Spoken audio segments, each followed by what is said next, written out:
ఉమ్మడి ఆంధ్రప్రదేశ్ 2014లో విడిపోయాక కొత్తగా తెలంగాణ రాష్ట్రం ఏర్పడ్డాక జలజగడం 2.0 మొదలైంది. మా రాష్ట్రం సంగతేంటని తెలంగాణ నిలదీయడంతో కొత్తగా గైడ్లైన్స్ రాసుకోవాల్సి వచ్చింది.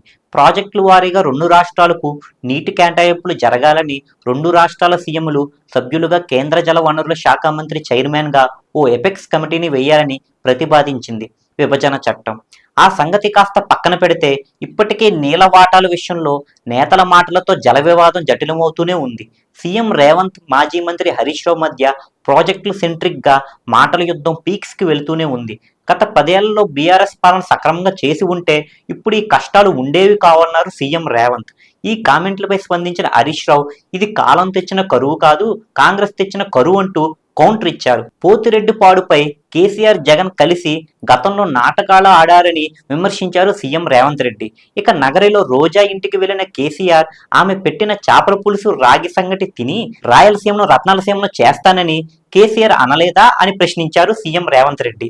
అయితే ముఖ్యమంత్రి రేవంత్ రూట్లోనే విమర్శలు తిప్పుకొట్టారు హరీష్ రావు. అదే చేపల పులుసును ఇప్పుడు హైలైట్ చేస్తున్నారు హరీష్ రావు. కృష్ణానదిలో ఏపీ నీళ్లు తరలించుకుపోతుంటే ప్రజాభవన్కు సీఎం చంద్రబాబును పిలిచి ఆయన అడుగులకి మడుగులు ఒత్తింది రేవంత్ రెడ్డి కాదా అని నిలదీశారు. ఇక మరోవైపు మంత్రి ఉత్తమ దంపతులు కుటుంబ సమేతంగా చంద్రబాబు ఇంటికెళ్లి చేపల పులుసు తిన్నది నిజం కాదా అని అన్నారు.